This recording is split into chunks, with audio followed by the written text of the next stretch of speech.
사랑하는 성도 여러분, 평안하셨습니까? 8월 20일 목요일입니다. 함께 찬송가 261장 찬양하심으로 오늘의 말씀 시작하겠습니다.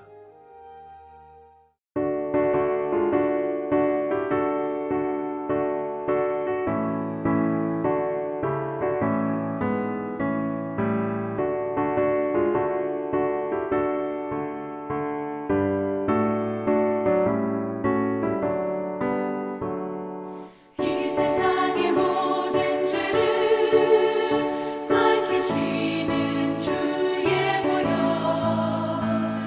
성자 예수 그 귀한 피 찬송하고 찬송하세.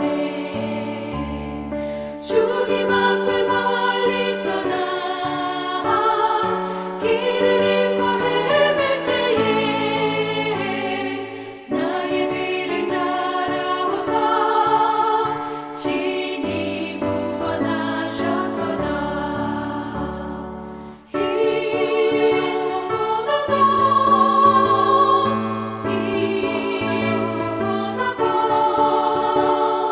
주의 흘리신 보혈로 이게 씻어주옵소서.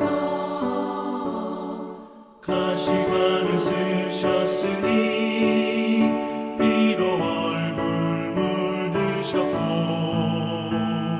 십자가의 모진 고통 나를 위해 당하셨네. 말로 형용할 수 없는 구세주의 구속하신 그 은혜와 크신 사랑 찬송하고 찬송하세. 흰 눈보다 더 주의 흘리신 보혈로 이게 씻어주옵소서.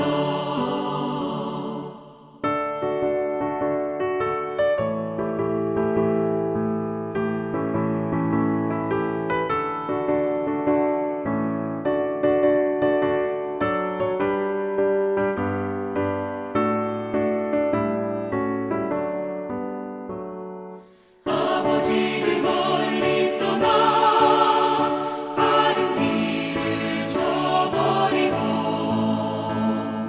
여러 가지 죄악으로 주혼받지 되었으니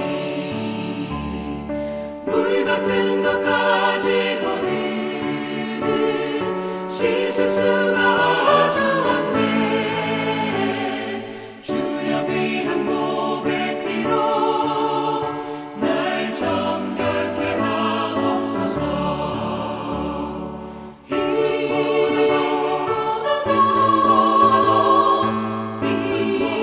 눈보다 더 주의 흘리신 보혈로 이게 씻어주옵소서.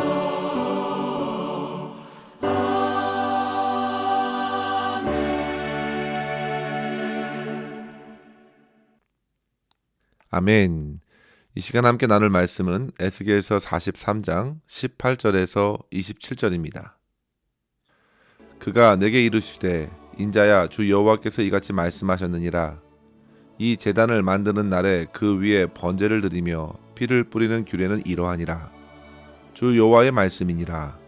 나를 가까이하여 내게 수종드는 사독의 자손 레위 사람 제사장에게 너는 어린 수송아지 한 마리를 주어 속죄 제물을 삼되 내가 그 피를 가져다가 제단의 네 뿔과 아래층 네 모퉁이와 사방 가장자리에 발라 속죄하여 제단을 정결하게 하고 그 속죄 제물의 수송아지를 가져다가 성전에 정한 처소 곧 성소 밖에서 불사를 지며 다음 날에는 흠없는 순염소 한 마리를 속죄 제물로 삼아 드려서 그 제단을 정결하게 하기를 과 같이 하고 정결하게 하기를 마친 후에는 흠없는 수송아지 한 마리와 때 가운데에서 흠없는 순양 한 마리를 들이되 나 여호와 앞에 받들었다가 제사장은 그 위에 소금을 쳐서 나 여호와께 번제로 드릴 것이며 7일 동안은 매일 염소 한 마리를 갖추어 속죄 제물을 삼고 또 어린 수송아지 한 마리와 때 가운데에서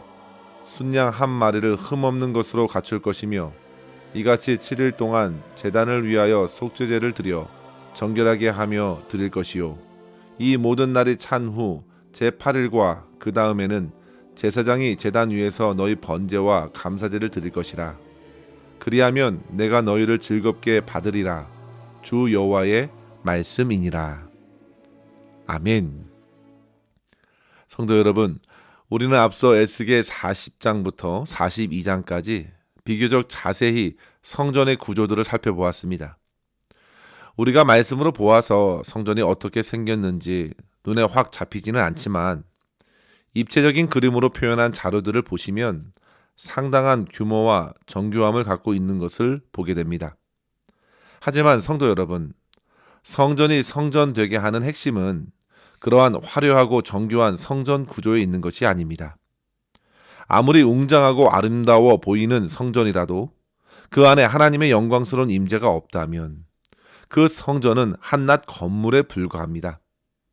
그런데 이제 43장에 들어와서 그 하나님의 영광스러운 임재의 모습을 우리가 보게 된 것입니다. 참으로 감격적입니다. 영광이 가득한 성전은 과연 우리의 마음과 시선을 사로잡았습니다. 하나님의 임재의 역사가 그러하지요. 사랑하는 성도 여러분, 저와 여러분에게도 그와 같은 하나님의 임재가 필요합니다. 아무리 주위 많은 사람들에게 주목을 받고 인정을 받으며 산다 해도 그 심령에 하나님의 영광스러운 임재가 없다면 그는 살아있어도 실상 죽은 자밖에 되지 않는 것입니다. 참으로 안타깝고 불쌍한 인생인 것입니다. 사람으로서 제대로 사는 모습은 바로 그를 지으신 하나님을 만나고 하나님의 뜻을 깨닫고 하나님과 동행하는 삶입니다. 사랑하는 성도 여러분, 생명의 영, 성령이 없으면 그 어떤 인생도 살았다 할 수 없습니다. 따라서 우리는 오늘도 자기 자신을 잘 살펴 주 예수께서 내 안에 살아 역사하시기를 간구하면서 그 하나님의 거룩하신 뜻을 따라 살아가길 힘쓸 수 있기를 간절히 축원합니다. 그렇게 에스겔은 하나님의 영광스러운 임재로 성전이 거룩하게 회복되는 것을 보았습니다. 그리고 이제 그 안에서 하나님과 만나는 성도들 또한 거룩한 백성으로 회복될 것을 기대하게 된 것이죠. 그리고 그 회복의 증거는 온전한 예배를 주님께 드림으로 가능한 것입니다. 그래서 오늘 말씀은 성전 안 제단을 매우 중요히 여기면서 소개해 줍니다. 우리가 읽은 본문의 앞부분에 보시면 제단의 모습을 증거하고 있고 오늘 말씀은 제단의 기능으로서 온전한 제사를 지내는 비결 두 가지를 언급해 주고 있는데요. 여기서 우리가 꼭 기억했으면 하는 것은 18절에 제단에 피를 뿌려 정결하게 하라 하신 것과 두 번째 그 제단에서 제사 드릴 때 24절에 보시면요. 소금을 쳐서 하나님께 번제를 드리라 하신 부분입니다. 이 두 가지 피를 뿌리고 소금을 치는 행동을 통해서 저와 여러분의 신앙생활을 더욱 깨우고 하나님을 기쁘시게 하는 삶 오늘도 살아낼 수 있기를 바랍니다. 먼저 성도 여러분, 성전의 가장 중요한 기능을 한번 생각해 보십시오. 그것은 임재하신 하나님을 예배하는 것이고 하나님을 깊이 만나는 것입니다. 지난주에 새가족으로 등록하신 성도님께서도 제게 교회를 결정한 가장 중요한 이유를 말씀해 주실 때 가장 중요한 이유가 바로 하나님께 집중할 수 있는 예배를 드릴 수 있었다는 것이었습니다. 정말 그렇습니다, 성도 여러분. 성전의 기능이 그렇게 하나님을 만나고 하나님을 예배하는 것입니다. 그리고 그 만남의 시작이 바로 성전으로 하면 제단에 있는 것이죠. 이러한 제단은 원래 성전이 있기 오래전부터 있었습니다. 창세기 8장 20절에 보시면요. 노아가 방주에서 나와서 가장 먼저 하는 행동, 바로 여호와께 제단을 쌓고 번제를 드린 것을 볼 수 있습니다. 아브라함도 가나안 땅에 도착하여 그에게 나타나신 하나님께 제단을 쌓았습니다. 그리고 그가 가는 곳마다 제단을 쌓았다 했는데요. 즉 하나님을 만나기 위해 그는 부르짖었고 예배한 것입니다. 그만큼 제단은 이전에 성전 역할을 하면서 하나님을 만나는 장소가 되었습니다. 그 제단에서 제물을 드리고 하나님께로 가까이 나아가는 것입니다. 그 제단의 모습이 오늘 본문으로 보시면 세 개의 층으로 보여졌습니다. 제단 아래층의 높이는 2척이고 두 번째와 세 번째 층의 높이는 각각 4척이라 했습니다. 그래서 아래층에서 가장 높은 층까지 높이는 모두 10척이 되죠. 그리고 가장 아래층은 16척 바이 16척, 두 번째 층은 14척 바이 14척, 그리고 가장 위의 층은 12척 바이 12척 정사각형으로 되어 있었고, 위로 올라갈수록 살짝 작아지는 정사각형 구조를 유지하고 있었습니다. 층계는 동쪽으로 놓여 있어서 제사장들은 올라가면서 눈앞에 있는 성전을 볼 수 있었습니다. 그런데 오늘 본문 18절에 보시면요, 하나님께서 이렇게 말씀하십니다. 인자야, 이 제단을 만드는 날에 그 위에 번제를 드리며 피를 뿌리는 규례는 이러하니라.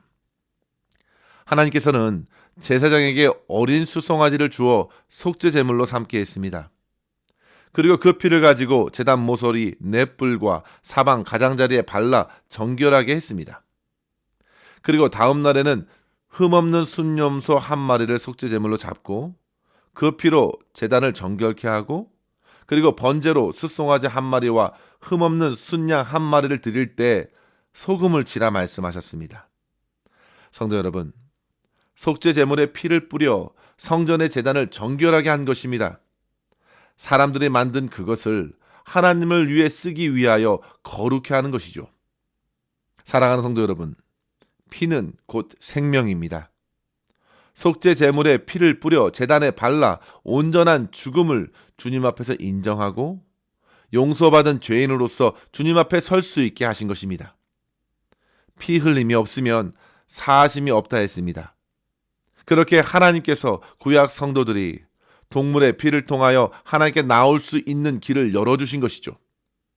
그런데 그 모든 동물의 피는 한시적입니다.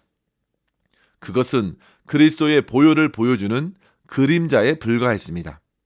사랑하는 성도 여러분, 저와 여러분을 위하여 한 점 죄 없으신 우리 주님께서 피 흘려 주셨기 때문에 비로소 저와 여러분은 하나님께 가까이 나아갈 수 있게 된 것입니다. 주님의 보혈의 능력으로 주님을 예배하고 하나님을 만난 것입니다. 성도 여러분, 에스겔 앞에 펼쳐진 성전의 제단이 동물의 피로 하나님께 정결케 드려졌다면 오늘 저와 여러분에게 펼쳐진 하나님의 나라는 주 예수 그리스도의 보혈의 피로 깨끗게 하심으로 말미암아 허락해 주신 것입니다. 히브리서 10장 19절에 보시면 그러므로 형제들아, 우리가 예수의 피를 힘입어 성소에 들어갈 담력을 얻었나니 그 길은 우리를 위하여 휘장 가운데 열어놓으신 새로운 살 길이요 휘장은 곧 그의 육체니라 했습니다. 그 보혈이 저와 여러분에게 뿌려짐으로 그 은혜를 힘입어 우리 모두는 주의 보좌 앞으로 가까이 나아가게 되었습니다. 요한에서 1장 7절에 보시면 그 아들 예수의 피가 우리를 모든 죄에서 깨끗하게 할 것이요 했습니다. 그리스도 보혈의 피뿌림으로 말미암아 저와 여러분은 하나님 앞에 서서 살아있는 자로 살게 된 것입니다. 사랑하는 성도 여러분, 진정한 생명을 얻은 것은 바로 주 예수 그리스도께서 이미 죽으셨기 때문입니다.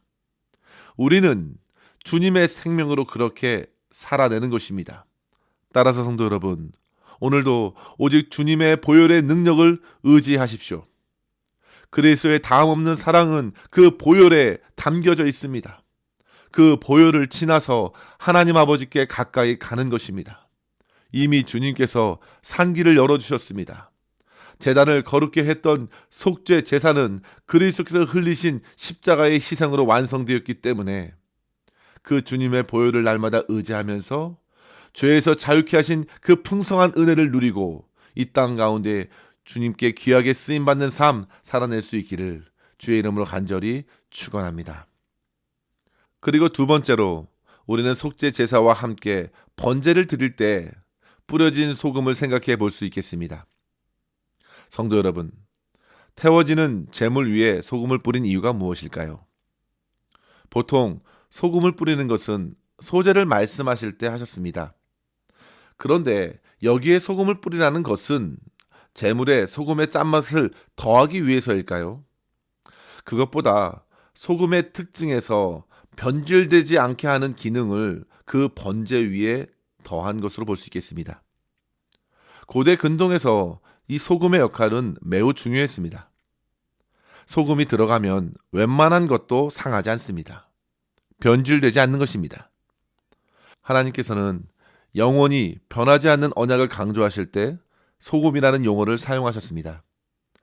민수기 18장 19절에 보시면요.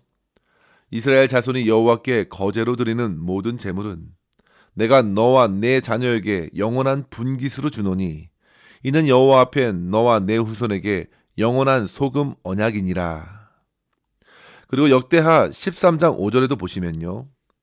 이스라엘 하나님 여호와께서 소금 언약으로 이스라엘 나라를 영원히 다윗과 그의 자손에게 주신 것을 너희가 알 것이거늘 했습니다. 성도 여러분, 하나님의 신실한 약속을 강조하고 있는 것이죠. 또한 하나님께서 소금을 치라 한 것은 이스라엘 백성들로 하여금 하나님을 향하여 변함없는 헌신을 강조할 때도 쓰였습니다. 레위기서 2장 13절에 보시면요. 내 모든 소재물에 소금을 치라. 내 하나님 언약의 소금을 내 소재에 빼지 못할지니 내 모든 예물에 소금을 드릴지니라. 아멘. 하나님께 드리는 소재물뿐만 아니라 모든 예물에 소금을 드리라는 것은 그만큼 변함없는 하나님을 향한 충성과 헌신으로 서야 할 것을 강조한 것입니다. 성도 여러분, 저와 여러분은 어떻습니까?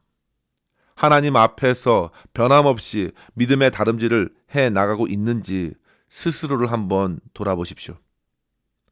주님께서는 약속하신 말씀을 변치 않으시고 신실하신 사랑으로 십자가와 부활의 역사로서 이미 모든 구원의 역사를 성취하셨습니다. 하지만 우리는 얼마나 연약한지 모릅니다. 주님을 향한 그 뜨거운 첫사랑을 잊어버릴 때가 참 많았고 여러 가지 시험을 만나면서 주저앉아 원망하고 불평을 내놓는 적이 얼마나 많은지 모릅니다. 그러나 성도 여러분, 하나님께서는 그런 순간순간에도 우리에게 다시금 말씀해 주십니다. 오늘 말씀을 의지하여 성도 여러분, 굳센 믿음을 구하십시오. 주님께서는 너희는 세상의 소금이라 하셨습니다. 온갖 세상의 더러운 시류에 휩쓸리지 말고 순결한 믿음, 하나님의 거룩한 성도로서 그 정체성을 굳게 지키라고 소금을 치라 말씀하십니다. 소금이 맛을 잃어서 무력하게 생명력 없이 세상의 풍조를 따라가지 말고 짠맛을 내면서 서로 화목하고 늘 부어주시는 하나님의 은혜를 변치 않게 받아 누리면서 하나님께 온전한 헌신을 드리라 하신 주의 말씀을 따라 오늘을 살아내는 것입니다. 사랑하는 성도 여러분, 예수 그리스도의 보혈을 날마다 믿고 의지함으로 하나님께 더 가까이 나아갈 수 있기를 바랍니다. 주님을 향한 우리의 헌신과 사랑이 변질되지 않도록 늘 깨어 기도하면서 주님 도와주십시오. 주 성령 하나님, 저의 심령을 붙들어 선한 길로 인도해 주시기를 간구하면서 주의 도우심을 힘입어 오늘도 우리 하나님을 기쁘시게 하는 삶으로 승리할 수 있는 저와 여러분 될 수 있기를 주의 이름으로 간절히 축원합니다. 기도하겠습니다. 하나님 아버지 감사합니다. 오늘도 저희에게 다시금 주님의 보혈의 크신 은혜를 깨닫게 하여 주시고 더욱 주님을 의지하게 하시니 감사합니다. 아버지 하나님, 오직 주 예수 그리스도의 보혈의 능력을 믿고 죄와 타협하지 말게 하여 주시고 주님의 백성으로 이 세상 가운데 담대히 믿음으로 살게 하여 주시옵소서. 때때로 어려움이 찾아와 넘어지더라도 다시금 십자가의 능력을 굳게 의지하게 하여 주시고 변함없이 우리를 사랑하는 주님의 보좌 앞으로 달려나가 주의 한없는 은혜 안에 거할 수 있게 하여 주시옵소서. 주님을 향한 첫사랑과 그 헌신이 변질되지 않게 우리를 붙들어 주시고 항상 겸손히 주님의 도우심을 힘입고 주님만 예배하는 삶으로 승리케 하여 주시옵소서. 오늘도 우리의 모든 것을 주님의 손에 온전히 의탁하옵고 감사드리며 예수님의 이름으로 기도하옵나이다. 아멘. 사랑하는 성도 여러분, 오늘도 주님과 함께 승리하시길 바랍니다. 감사합니다.